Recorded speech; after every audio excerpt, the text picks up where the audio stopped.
Khủng hoảng liên tiếp của cổ lực Nachat sau những cú enga ngoại ê chề trong năm góp, cổ lực Nachat tiếp tục có thêm phim mới Ixasa nhập Bình An thua lỗ nặng nề.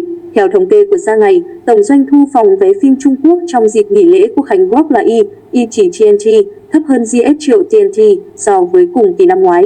Phân tích chỉ ra rằng thị trường phim hoạt động kém hiệu quả do ảnh hưởng của chất lượng phim không tốt, nhiều phim mới ra rạp có thành tích kém xa mong đợi. Một trong những cái tên hoạt động mờ nhạt tại phòng vé chung dịp lễ Quốc khánh năm nay phải kể tới Xuất nhập Bình An, phim có cổ lực Nachat, Tiểu Ương và Avanca đóng chính.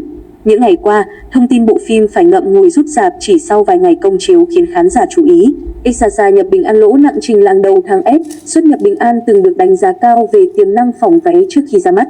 Phim quy tụ dàn diễn viên nổi tiếng cùng ngân sách khổng lồ, theo tiết lộ lên tới GS triệu TNT. Dẫu vậy, màn thể hiện kém cỏi của Xuất nhập Bình An khi ra rạp khiến giới quan sát bất ngờ. Bộ phim do đạo diễn Lưu Giang Giang cầm trịch gần như không bán được vé, chỉ kịp xách túi gần S triệu TNT sau khoảng y ngày khởi chiếu. Sau đó, ekip phải đưa ra thông báo sẽ rút phim khỏi các cụm rạp với lý do gặp phải những khó khăn, thử thách chưa từng có trong quá trình ra mắt. Họ phàn nàn đứa con tinh thần của mình bị đối xử bất công, suất chiếu bị xếp vào những khung giờ rất xấu như nửa đêm, giá vé đắt, thậm chí còn bị cưỡng chế trả vé. Sự rút lui của Xuất nhập Bình An khiến thế trận phòng vé trở nên dễ đoán khi đối thủ The Vương Store Thewa vươn lên thống trị các rạp chiếu. Trước màn thể hiện đáng thất vọng của Xuất nhập Bình An, các nhà đầu tư và đồng sản xuất của bộ phim lên tiếng cho rằng số tiền đầu tư về cơ bản sẽ không thu hồi được. Nhà sản xuất Vạn Vũ Hàng chia sẻ trên mạng xã hội đây là lần đầu tư phim, cũng là lần cuối. Theo ước tính, với chi phí sản xuất lên tới GS triệu TNT, tác phẩm phải thu về khoảng GS triệu TNT mới có thể hòa vốn và bắt đầu sinh lời. Với doanh thu thực tế, S triệu Xuất nhập Bình An gây thua lỗ nặng nề cho nhà sản xuất vào khoảng GS triệu TNT không GS tỷ đồng, chưa kể một số chi phí quảng bá, vận hành phát sinh trong quá trình phim ra rạp. Điều này khiến bộ phim của Lưu Giang Giang trở thành thất bại phòng vé lớn nhất trong số các phim điện ảnh ra rạp dịp lễ Quốc khánh Trung Quốc, theo trang Q. Có nhiều nguyên nhân dẫn đến thất bại phòng vé của Xuất nhập Bình An, một trong số đó được cho là màn thể hiện kém thuyết phục của cổ lực Nachat trong vai chính. Người đẹp sinh năm góp vào vai Mộc Xuân Đào, một người phụ nữ nghèo đang mang thai. Chồng cô vì bảo vệ vợ mà lỡ tay giết người nên bị kết án tử. Câu chuyện, kịch bản cũ kỹ khó thu hút sự quan tâm. Ngoài ra, diễn xuất của Nachat cũng chưa chinh phục được khán giả. Ngoại hình của nữ diễn viên bị đánh giá không ăn nhập với hình tượng cô thôn nữ quê mùa.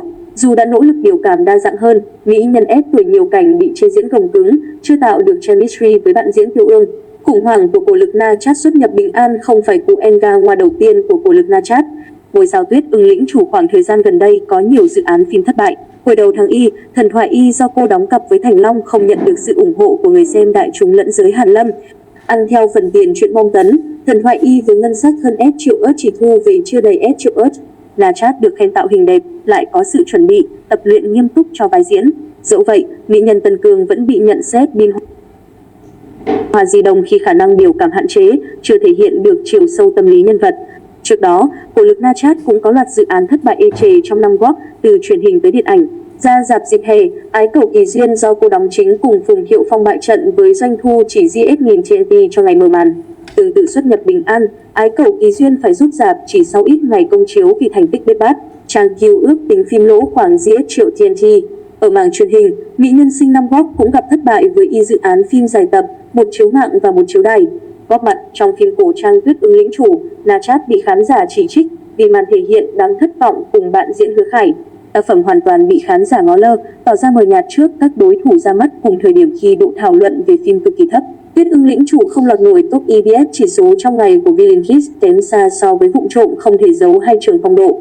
Phim chiếu đài vẻ đẹp không gì sánh bằng sau khi lên sóng cũng nhận kết quả thảm hại với rating thấp kỷ lục, hoàn toàn bị áp đảo trước loạt tác phẩm truyền hình với rating khủng cạnh tranh. Theo số liệu của Khốc Vân, rating Y tập đầu tiên của vẻ đẹp không gì sánh bằng chỉ đạt Y, S trung bình trên đài Đông Phương và Y, S trên đài Giang Tô. Con số đáng thất vọng này vẫn không tăng trưởng khi phim bước sang những tập tiếp theo. Biểu đồ thống kê rating của tác phẩm chỉ là một đường ngang chạm đáy.